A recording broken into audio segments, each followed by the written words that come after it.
Welcome back to This Week in Immigration. I'm your host, Jack Malday, Associate Director at the Bipartisan Policy Center. In this week's episode, we focus on the increasingly salient issue of climate migration, delving into a report from the Climate Migration Council, a compendium on climate mobility, resources for raising awareness and driving action towards solutions. BBC Senior Advisor Theresa Cardinal Brown talks to Shana Tabak, the Director of Immigration at Emerson Collective and a Senior Advisor to the Climate Migration Council, and Elizabeth Ferris, Director of the Institute for the Study of International Migration in the School of Foreign Service at Georgetown University.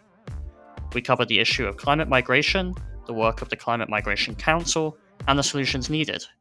Don't go anywhere.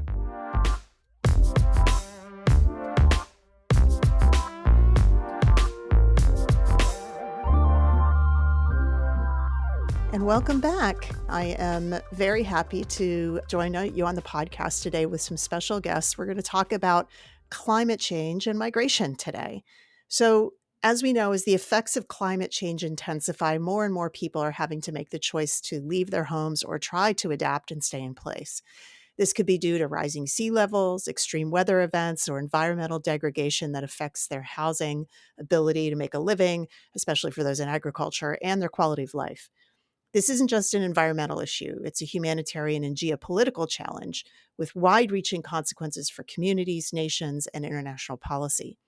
During the Obama administration, the White House National Security Strategy in 2015 noted that climate change is an urgent and growing threat to our national security, contributing to increased natural disasters, refugee flows, and conflicts over basic resources like food and water. But migration as it relates to climate change is still a really new and evolving area of the field. So, to help us understand this urgent issue and explore the solutions, we have two guests who have been deeply involved in the production of a very important report on climate migration, prepared by the newly formed Climate Migration Council, which is an international group of political, academic, security, humanitarian, and migration leaders. And it's called a Compendium on Climate Mobility: Resources for Raising Awareness and Driving Action Towards Solutions. So first, we welcome Shana Tabak. Shana is a human rights lawyer and scholar with expertise in global migration and refugee law, human rights, climate, and gender justice. She's an adjunct professor of human rights at Georgetown Law and an affiliated scholar with the Institute for the Study of International Migration. She's also director of immigration at Emerson Collective, a company that invests in entrepreneurs and innovators working to create a world of abundance for future generations. She's also been acting as a senior advisor to the Climate Migration Council. So welcome to the podcast, Shana. Thanks so much for having me. Great to be here. Next, we welcome Elizabeth Ferris. Elizabeth is the director of the Institute for the Study of International Migration at the School of Foreign Service at Georgetown University. She was previously the senior fellow and co-director of the Brookings Project on Internal Displacement. She's worked closely with the UN Secretary General, helping plan the Global Summit on addressing large movements of refugees and migrants, which led to the development of the Global Compacts on Refugees and Migrants. And she is also one of 4 expert advisors to the high-level panel on internal displacement. So welcome to the podcast, Elizabeth. Well, thanks. It's great to be here. So, Elizabeth, we're going to start with you. Can you explain the issue of climate migration? Let's define it as best we can, and why it's becoming an increasingly urgent global concern to be addressed. Sure. Well, thanks, first of all, for having a podcast on this issue. There's more attention to it. It's an urgent issue, but there is just a lot we don't know about it. There's a lot of speculation about what this will mean, but as you said, the pressures of climate change, including extreme weather events, but also slow onset events such as droughts, for example, and sea level rise, mean that parts of our globe are going to become uninhabitable, or at least uncomfortable for people to live in. And they will move. And this is not necessarily a bad thing. I mean, migration has always been a tool that human beings have used in response to environmental pressures, whether it's, famines of biblical ages or the rise and decline of ancient civilizations. So migration, when it's carefully planned, can be a good way to adapt to the effects of climate change. The problem is when people are forced to move, when they're displaced because of a sudden onset storm or a hurricane or severe flooding, as we've seen in Europe and other places recently. People who are displaced always suffer. They always lose assets. They're always poor. Their families are often separated. Our headlines, talk about the tragedies of disasters. But the reality is that usually it takes a long time to recover and attention wanes. So displacement is to be avoided as much as possible. The UNFCCC, the UN Framework Convention on Climate Change, talks about mobility in 3 dimensions: migration, which under international law is always voluntary; displacement, which is forced; and then there are planned relocations when whole communities are moved. So, that's where we focus a lot of our research. But, we still don't know how many people will move. The World Bank probably has the most authoritative projections, but it's still a bit of a guessing game when people will move and where. And, something we also know is that people never move just because of climate change. Even in the worst hurricanes in my home state of Texas, there are always people who ride it out and refuse to leave, and it's always a combination of socioeconomic circumstances, demographics, where you live. I sometimes use the example of my 2 sisters who live around Galveston, Texas, and in 5 years they were each displaced 3 times. Their houses were flooded. They had to deal with all that. Nobody was killed. But, one of my sisters said, well, that's it. I've had it. I'm out of here. I moved to San Antonio. And my other sister said, well, I can't move. My husband's here. My job's here. So the same environmental hazard, about the same age, demographics, different choices. So we don't know the extent to which people will be able to adapt in place or will move in anticipation of worse things to come or only after some dire consequence. And so it becomes really difficult to say who is a climate migrant. Is it everyone who's displaced by a hurricane? Is it everyone who moves when rainfall decreases and there's a drought? Is it, it's very hard to look at the impact of climate alone because it's always a mixture of factors.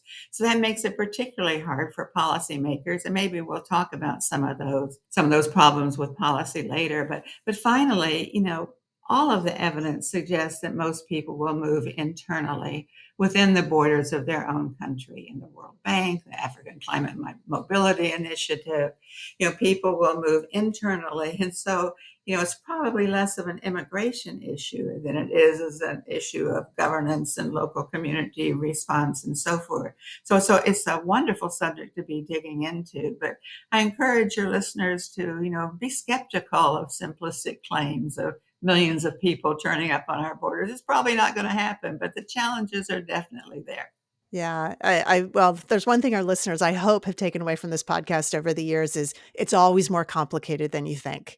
That's a message that we say a lot. Shana, can you tell us about the Climate Migration Council, how it was formed? What was the genesis of this?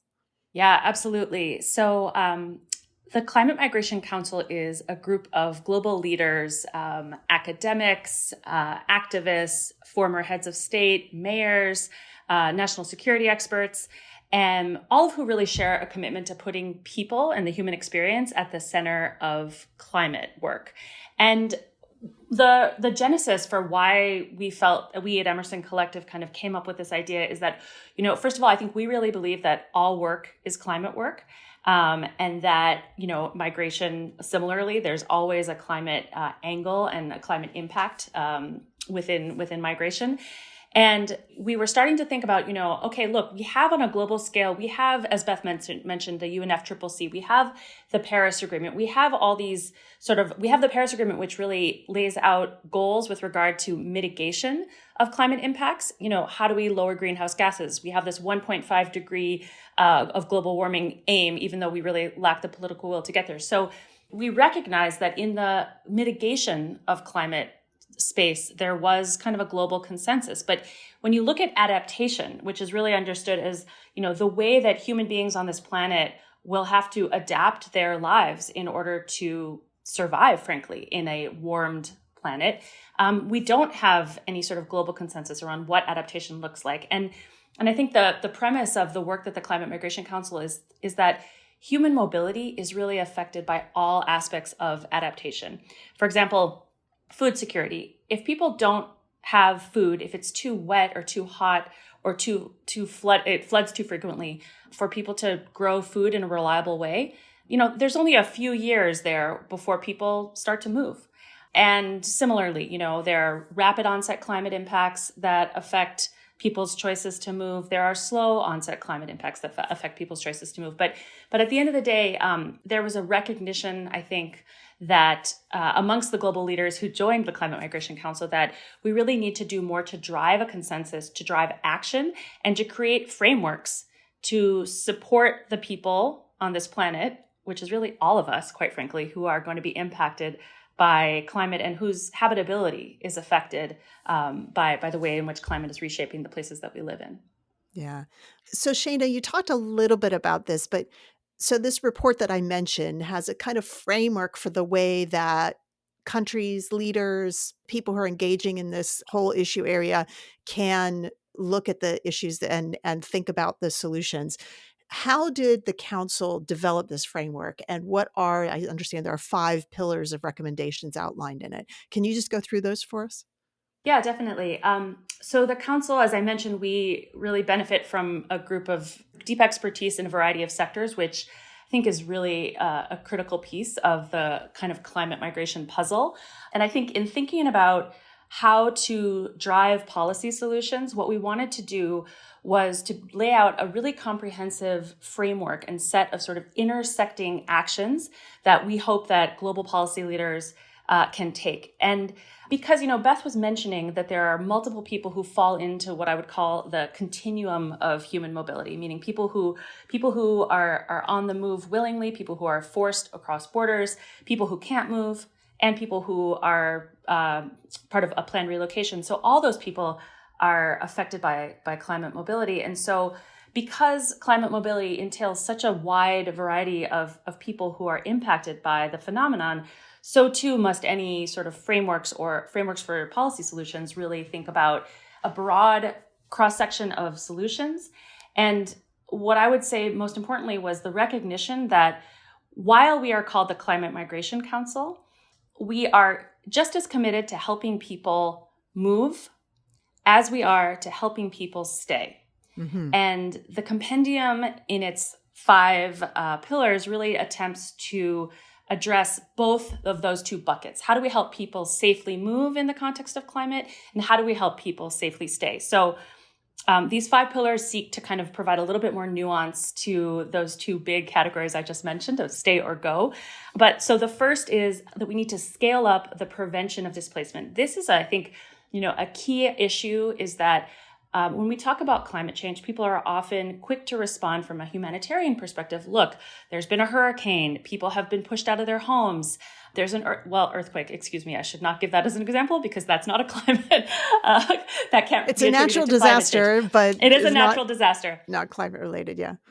Right. When there's a flood, for example, in southern Brazil recently, there was massive flooding. And over 500,000 people were pushed out of their homes because of this massive flooding. As Beth mentioned, that's internal displacement, not cross-border. So what you saw in those climate instances, you saw people responding to the fact that, oh my goodness, people are pushed out of their homes. People are in danger of all these health impacts and don't have a roof to cover their heads. Food security becomes an issue. But the first pillar really focuses on the need for preventative action, that if we can get ahead of what we know is coming, because the science is clear. We know that we are on a superhighway of global warming and we have passed the exit that allows us to get off at 1.5 degrees.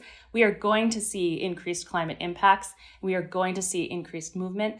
So the first pillar then is the need to scale up prevention of displacement, to mitigate the drivers of displacement. So this is mitigation, resilience. I'm drawing on my Department of Homeland Security, emergency management hats here, right? So it's how do you set people up to be resilient when things happen so they don't necessarily have to be displaced? What preventative measures, I'm thinking, levees and flood control planes or other things that you can do to mitigate what might be obvious after effects of a climate related event. Those are the kinds of things you're talking about there, right? Yeah, absolutely. Absolutely. And there's, in the adaptation world and the resilience building world, there are experts in each of these sub areas, right? Because it really requires, experts in food security, experts in urban planning. How do we build buildings that are resilient to floods that we know are going to come? So anyway, this prevention really requires expertise and investment in multiple sectors. Yeah. Maybe I'll just move on quickly to the second of the pillars, which is recognizing that, once people are displaced in their homes, we can go back to the example I just gave of Brazil, are displaced inside their country. Is there a way to support them as close to home as possible so that they can either return home or relocate as close to home? Meaning people oftentimes, choice is paramount when we're talking about migration, but we really want to make sure that people have the opportunity to return home if possible, to survive safely, to have to live in temporary housing as for a short period as possible. And so that's the second period. Figure out ways that the international community and local leaders and everyone in between can come together to support disaster affected people as close to home as possible. The third is perhaps what most of your listeners here thought they were going to be hearing about. But surprise, surprise, climate touches on everything. The third pillar is enhancing mobility pathways. And we'll dive into that, I think, in more detail later. But I think there's this recognition that we are sorely lacking sufficient protection pathways for all the people who are currently and will be affected by climate and may be forced to make that choice to move or maybe forced to move. So the third pillar is to enhance pathways for people to move, to migrate. The fourth is to protect displaced people, simply making sure that we have their human rights. And this is sort of, calling on the traditional regimes of the protection regime that many of the immigration and refugee folks will be familiar with, but the recognition that we don't do as good a job as we certainly could with people who are displaced, and we need to do a much better job on the protection side of things with regard to human rights and basic rights. And then fifth is that we need to do a much better job of bolstering what's known as the loss and damages framework. And that's something that I, as a person who practiced immigration law and taught immigration and refugee law for 20 some years, did not know what the loss and damages framework was prior to working in the climate space. So the loss and damages framework is something that has emerged and has been really driven from a climate justice, a need for climate justice, with a recognition that climate impacts affect people unevenly depending on their backgrounds, their resources, their socioeconomic status. And that also there's a recognition that the countries that have been most responsible for climate change are often those who are most wealthy and have aren't and really need to be perhaps thinking about ways that they can help build resilience and help build the capacity of most impacted groups to adapt. And so something has evolved through the UNFCCC process. Through the COPs, there's these conversations every year of a loss and damages fund that has been set up and operationalized in the most recent COPs. And the intention is that through this loss and damages fund, that donor nations would be able to support most impacted countries to be more resilient so that people don't have to be displaced by climate. Yeah. So, we'll talk about how this relates to the immigration that we're seeing right now, but a little of this is this dynamic that we've seen over the last few administrations on what are the root causes of migration, how do we support countries where they are versus dealing with people after they've already left or arriving in our country. And so it seems like your framework is trying to address sort of all of those things. Beth, let me turn to you. How do you see the role of the United States in addressing climate migration, particularly domestically? We'll start there first, and then we can look at international frameworks. But, when we look at just the migration, we'll talk about the international migration frameworks, but maybe that we could talk about the root causes too. What role do you see the U.S. playing here? What's the advocacy that you're looking to see from our own government? I mean, the reality is that most people are going to move internally, and they're likely to move to cities. It's going to be cities and mayors that are on the front lines of climate migration, whether seeing some of their population leave or seeing influxes of population. The National League of Cities did a really interesting report a couple of years ago that divided all U.S. communities into communities that are threatened by climate change, where people will leave, ones that are near, sudden onset disaster areas like Orlando, Florida, that saw 250,000 people arrive from Hurricane Ian a few years ago, to Chico, California, and need to be prepared for how they will cope with that. And then what they call climate havens or climate destinations, cities often in the Rust Belt that, aren't particularly susceptible to climate change or extreme weather events, that have adequate water, that may see their populations actually increase as a result of people moving away from coastal areas or areas affected by wildfires. Those are not the trends right now. The trends right now are that more and more Americans are moving to places of the highest environmental risk in the U.S. They're moving to the Southwest, they're moving to Florida, even as the warnings of the effects of climate change in those places increase. But at some point, we may see a change. But here, I think that local governments, as some of them are doing in places like Miami and Norfolk and the Outer Banks, communities are really grappling with how can we stay? Can we really afford to shore up the beach every single year? At what point do we need to think about moving? So these discussions are happening, but I think we need much more support to communities there. Internationally, most people aren't going to move internationally, but there will be some. And we've seen that already. And we've seen that, climate can be I think of as a force multiplier in places like Central America, really increasing the burden on particularly agriculturalists, and people will move. So at some point we may need to think about some immigration category in our national legislation. Internationally, there's always talk about a new convention on climate mobility, but I personally think that's not going to happen. I just don't see governments willing to take on increased obligations, particularly when it's tied to Not right now. accusations of who is at fault. So, those Yeah. are, but there are, over 50 governments in the world have developed some way of responding, whether through humanitarian visas, or in the U.S. we have temporary protected status, which kind of can be used to help those affected by disasters, at least those who are already in the U.S.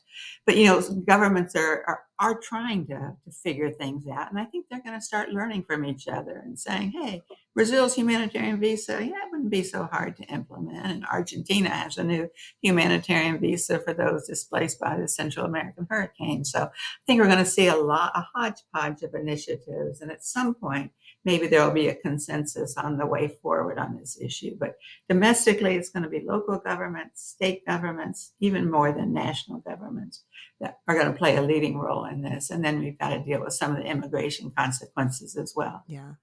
Shana, you said that you're an immigration lawyer by trade, and I think what Beth said there is very interesting. I mean, we're trying to grapple with something through our existing laws and international conventions that were mainly about refugees, and refugees are about persecution.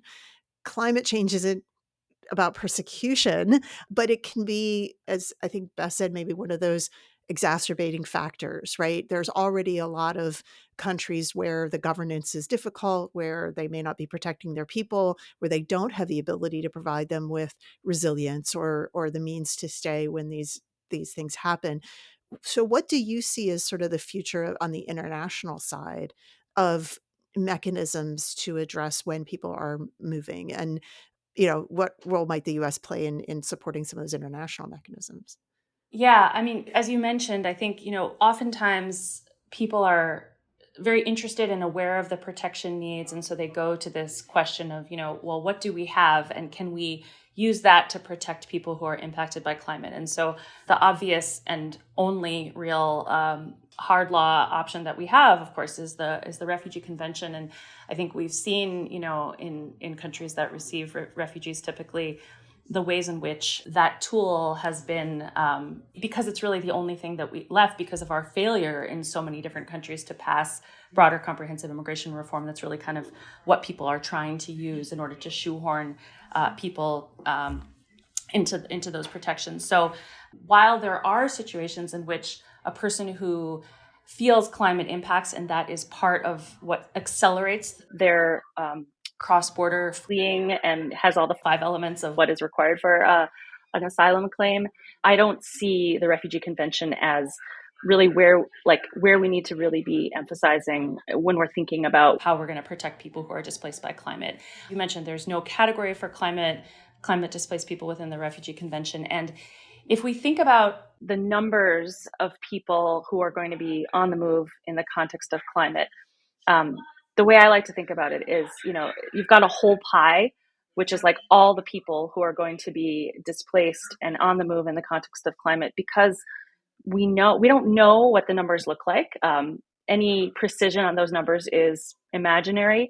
But what we do know is that we are on a path to see large portions of our globe being uninhabitable. And so we know that these numbers are increasing. But so when we think about the millions, perhaps billions of people who are on the move, as Leslie mentioned, as a whole pie, the people who are going to be protected by refugee law are a small slice of that pie. So when we think about what are we going to do in order to ensure that the millions or billions of people who fall outside of the protections of the Refugee Convention are going to have safe places to be, first of all, I think we need to think about how do we ensure that those people don't have to move? How do we mitigate those drivers of displacement? And I always want to start with that, I think, because quite frankly, my conversations with people across the globe have really, people have a lot of pushback. They say, we don't want to move.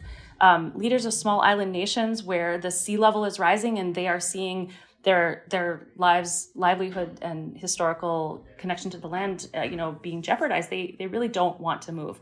So I think that is always like where I'm going to start is let's think about how we can help people stay. And once people start to move, I think what we need to do is really just be creative and inclusive about building out broader pathways of mobility. So that can include, as Beth mentioned, different humanitarian options, different types of parole, different types of protections. I think that there is something that, we are very interested in understanding is labor pathways. Like, are there options for labor pathways to be increased, especially as we see that we have aging populations in many of the typical receiving countries. And we have aging populations, and we also have countries that are in need of electrification and green economies and this sort of green transition. And there's a shortage of labor for those types of endeavors that are really going to both potentially have an option to receive migrants, both from cross-border and from who are displaced internally, as well as, we hope, mitigate some of the drivers of climate change as well. So I think that there's a number of different pathways. But, one of the things I often say is we don't need climate-specific protections. We have the Global Compact on Migration, which Beth was involved in creating. We have these wonderful tools that have been imagined and created by the international community. We need states, and we need to see real leadership in order to create options for people who are potentially going to be on the move in the context of climate. Yeah. So Beth, I'm going to pop back to you on that because U.S., I believe, is not a signatory to the Global Compact on Migration, as I recall. And certainly we probably have not incorporated any of it into our domestic legislation. So what are the actions that the United States maybe should or could undertake here?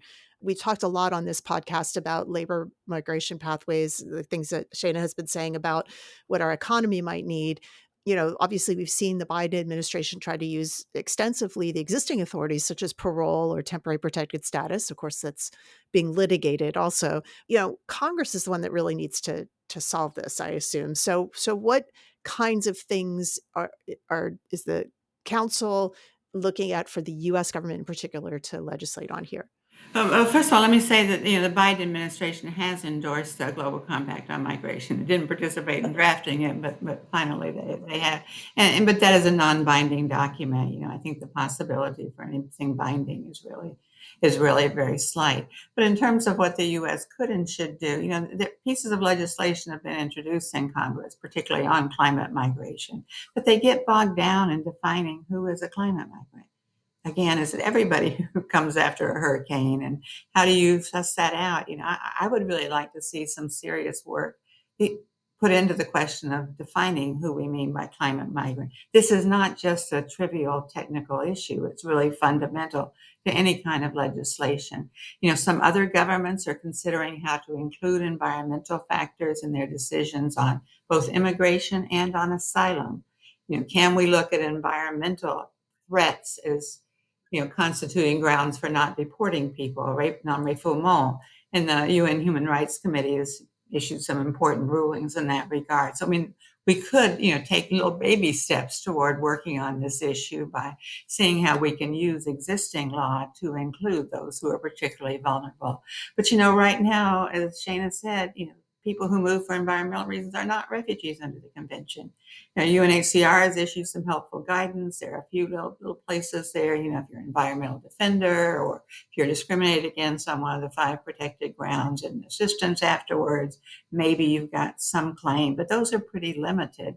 My students always say, oh, well, we'll just amend the convention, just add an environment, and then we'd be all set. But, there's real reluctance on the part of refugee advocates and UNHCR to tinker with a convention that's already being eroded by governments doing everything they can to bypass the spirit, if not the letter of the law. So that doesn't seem like a good time to reopen discussions on a refugee convention. So I think internationally things are fairly stalled, which means it's going to be more important than ever for the U.S. to develop good domestic policies on climate and climate migration, including supporting those to be able to stay, and to begin to see ways in which slowly we can begin to incorporate climate factors into our normal immigration and asylum processes. I think one of the things you said, Beth, that I just kind of want to reiterate is this challenge of not just defining climate migration, but defining what the climate problems are. And Shana, I want to kind of come back to you because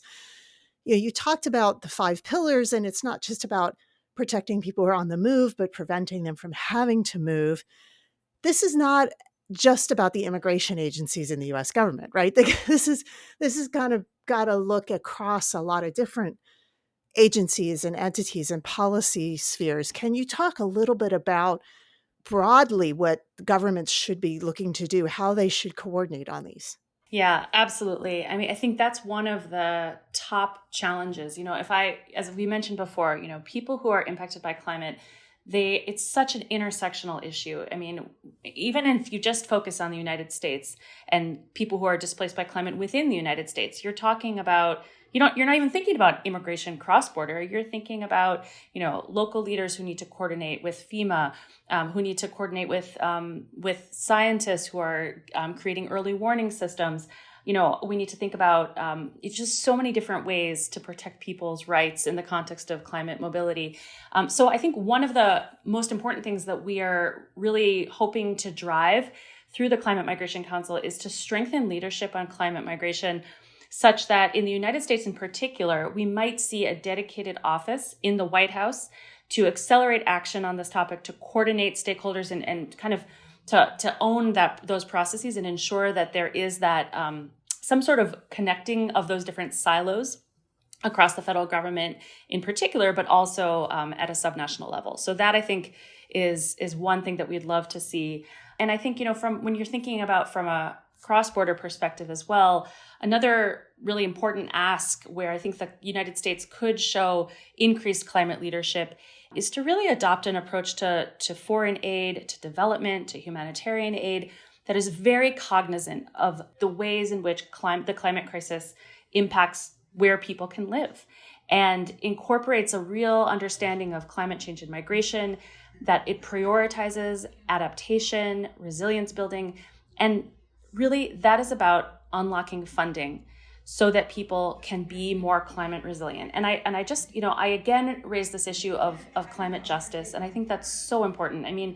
We look at what happened in New Orleans after Hurricane Katrina.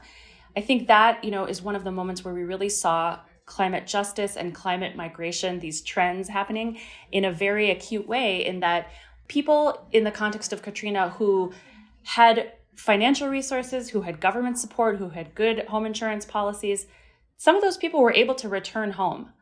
And people who, on the other side, who didn't have the types of financial resources, who many of them were Black and brown communities who had historically been marginalized within the context of where they were living, they had a harder time returning home. And some of those people are still climate migrants. They have not yet to return back to New Orleans. And so, I think that it's absolutely critical that the United States plays a role in investing in the resilience of climate-affected communities, both at home and abroad. Yeah. I should say, I think USAID is doing a great job. They have a climate action strategy. They implement it everywhere. Maternal child health care clinic. What's the climate impact? Or they're always thinking about it. And that's the way it should be across the board. Yeah. I mentioned at the top, like for years now, our national defense, our national security entities have been thinking about climate changes and the way it's going to impact from a security angle, like how it will put pressure on governments and what that pressure will do for the governments, right? So these climate justice issues, Shana, as you mentioned, internal to the United States, are also in other countries, between other countries. So, those can create conflicts, and that's something else that we're going to. So migration is one kind of consequence of this that's happening. There's lots of others that we have to think about as well. So looking forward, and I think, Beth, you kind of alluded to this, so I want to hear your position on this a little bit more. Looking forward, what do you think are the biggest challenges to really building out a comprehensive international response to climate migration, to these pushes? I mean, you said you don't think you see the international conventions changing. Right now, there's probably a challenge on getting a lot of governments to agree on just about anything right now globally. We seem to have a problem. But given that reality, where do you think some advancements can be made? I think there's some very creative things going on both internationally and nationally, and a lot of it is happening outside of our formal UN and other structures. The Platform on Disaster Displacement has probably done some of the most creative work and looking at dealing with this legal gap of people moving across borders. And they started with what they call a bottom-up approach, with really listening to governments and civil society and affected community. And they started in the Pacific.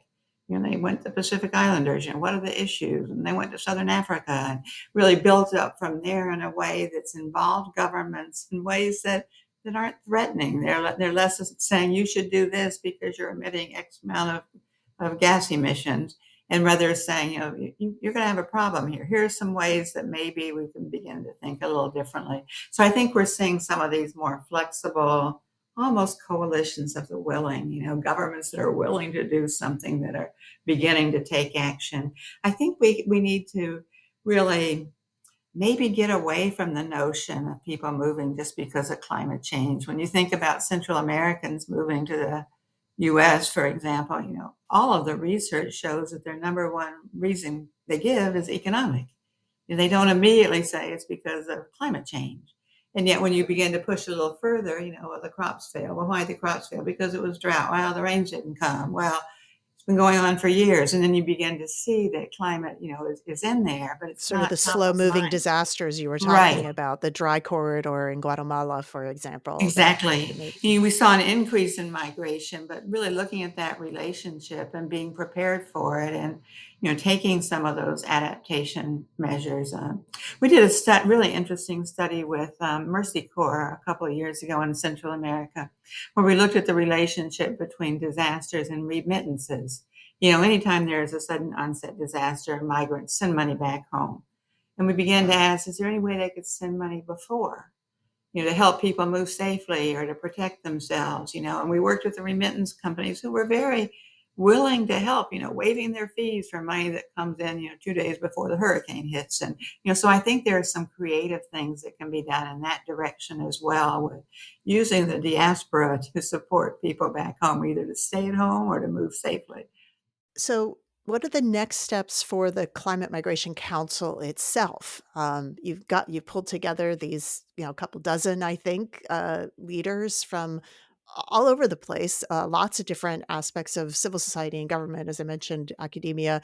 We could probably throw out some of the names here if you wish.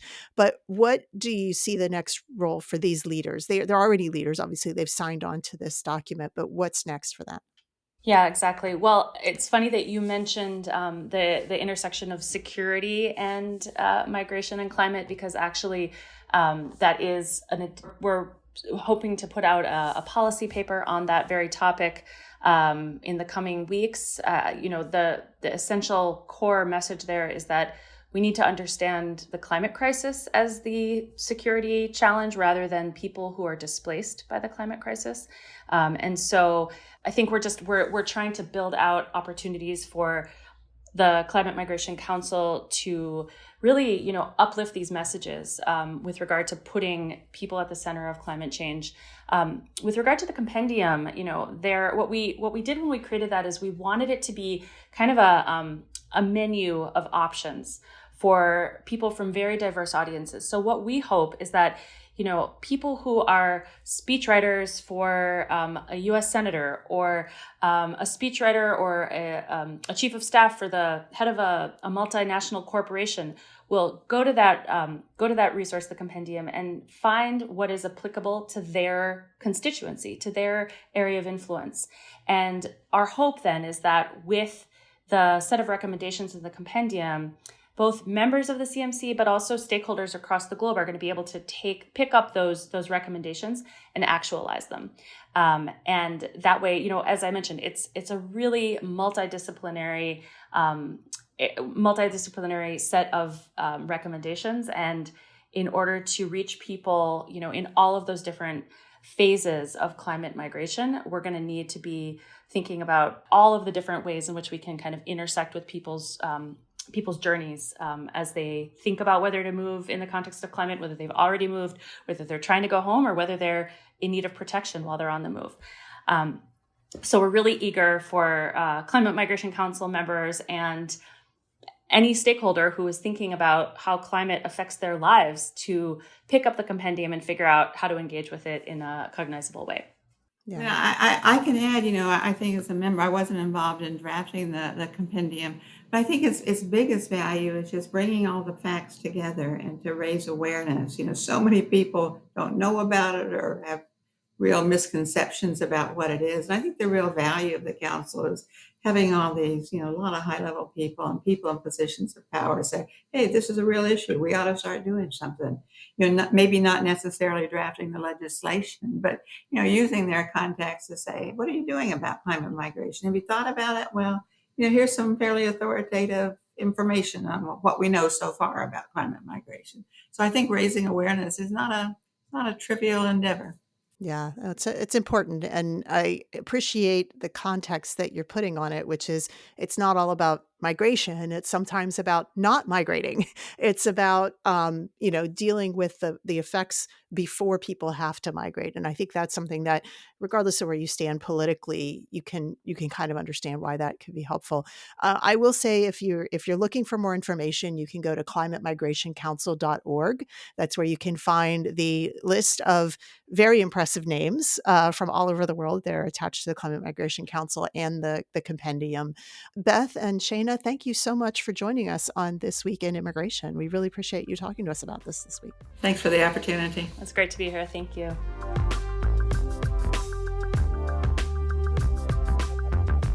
And that's a wrap on this episode of This Week in Immigration. One last reminder to subscribe, rate, and review this podcast on Apple Podcasts, Spotify, or your favorite podcast platform, and share it with your friends and colleagues. You can also find our podcast episodes on the Bipartisan Policy Center YouTube channel. You can find more information on all the issues we discuss here on the show at bipartisanpolicy.org/immigration. You can follow the Bipartisan Policy Center on the X platform at BPC_bipartisan. You can follow Theresa Cardinal Brown at BPC_T Brown, and you can follow me at Jack Malday. Send your comments and feedback to us by email to immigration@bipartisanpolicy.org. I'm Jack Malday. This Week in Immigration was created and executive produced by Theresa Cardinal Brown. This episode was written by myself and Theresa Cardinal Brown. Joshua Joe is our audio editor. The executive producer of BBC Podcasts is Lucy Manning. Talk to you next time on This Week in Immigration.